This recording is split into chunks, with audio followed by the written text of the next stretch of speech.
Hi, I'm Tom Lydon, editor of ETF Trends here in Hollywood, Florida at the ETF.com conference. And I'm here with Cameron and Tyler Winklevoss, principals of Winklevoss Investments.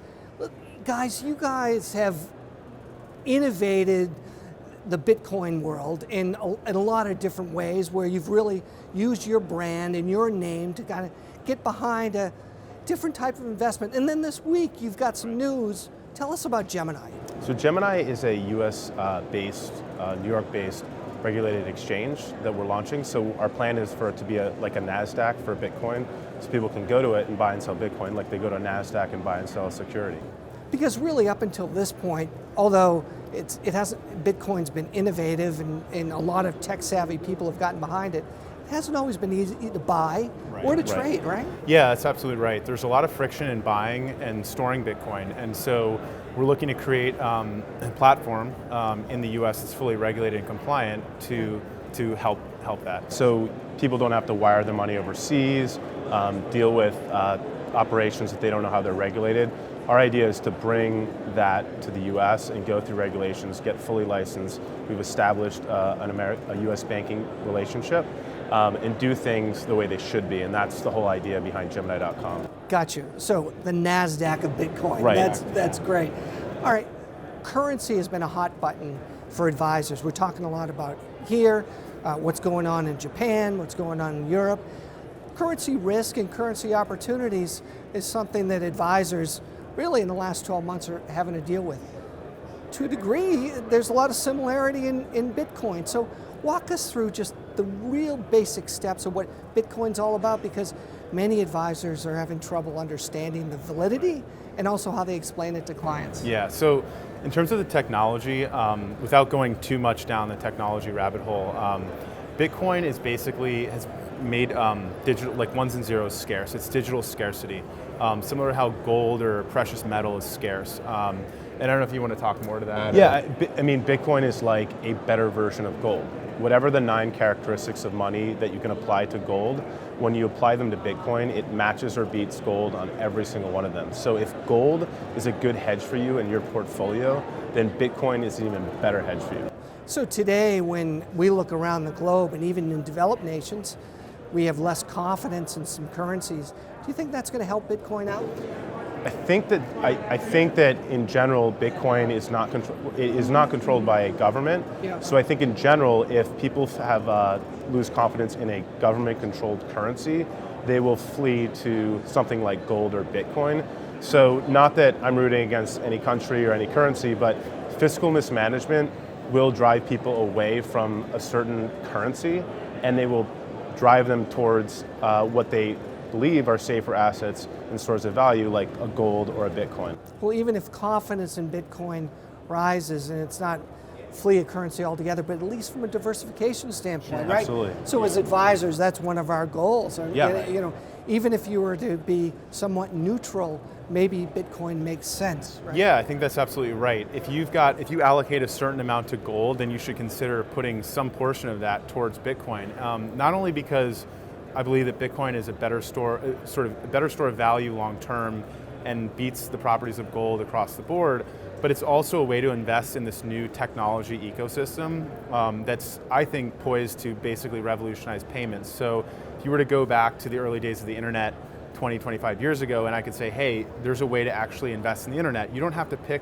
the Amazon or the Google. You can actually pick the internet if you believe that technology is going to play out in the way it has.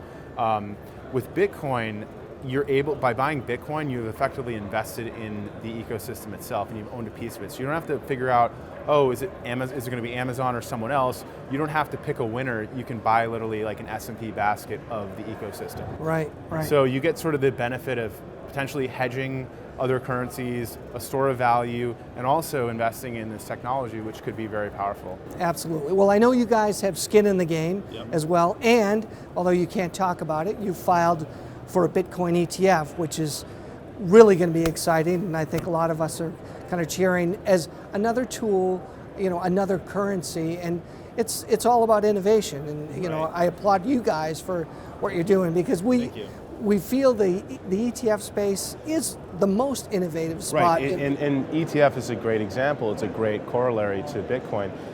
the industry didn't exist 15, 20 years ago, and now it's massive. And Bitcoin didn't exist 5 years ago. And people probably naysayed on the ETF industry, and now everyone has some form of an ETF in their portfolio. We think that like buying Bitcoin and storing it is actually a friction point right now. It's not easy to procure, and storing it is kind of a scary process. Just like you wouldn't want to go out and buy gold bars and store them in your place. You'd have to get a safe, and then you start worrying It'd be more about expensive, and the paranoia involved would make it more expensive to you as an individual than just buying GLD. So you can offload that headache and go buy a gold ETF. Well, we believe that like an ETF structure is an easy way potentially for people to buy Bitcoin. Yeah. So for naysayers out there, and there are a lot of advisors that are naysayers, what would you suggest? I would say, are you willing to pass up on or miss out on perhaps I think the biggest innovation since the internet? Are you willing to take the risk of not being a part of that? If you are, then Bitcoin's not for you. But if you don't want to sit on the sidelines, if you're going to look back 10 years from now and say, gee, I wish I had allocated even a little bit to that, just in the event that it actually played out, then I think Bitcoin's a good place for you. And if you have a precious metal basket or any type of gold, silver in your portfolio now, if you're not looking at Bitcoin, you really should be, because the properties are better than what you have, and you're going to look back on that potentially. You should take the time to understand it. Yeah. So it's better to live. You wouldn't want to regret that. And Bitcoin is also a few $billion market cap today. If it plays out to become a global payments network, it should be along the lines of the value of Visa plus MasterCard plus Amex plus Western Union plus PayPal, and the list probably goes on and on. Yeah. If it's to be a global payments system, which we believe it really can be. So if you're not gold is a multi-trillion-dollar market cap. Bitcoin has such room to grow from where it is currently today. It's such early days that we believe that wherever the price is, it's cheap. It's always a good buying opportunity for Bitcoin. And what I meant to say before was, if you have gold or precious metal in your portfolio and you're not considering Bitcoin or looking at it, you're completely contradicting your own self. Yeah. Okay, guys, this is great. Love your enthusiasm. Keep it up, and the message to advisors is, if you're a naysayer, do the homework, get to understand it, right? Yeah. So good. Learn about it before you decide, right? Right. The easiest bet is no bet at all, but also there's no reward with no bet. Absolutely. All right. Thanks again, guys. Appreciate it. Good seeing you. Likewise. Thanks.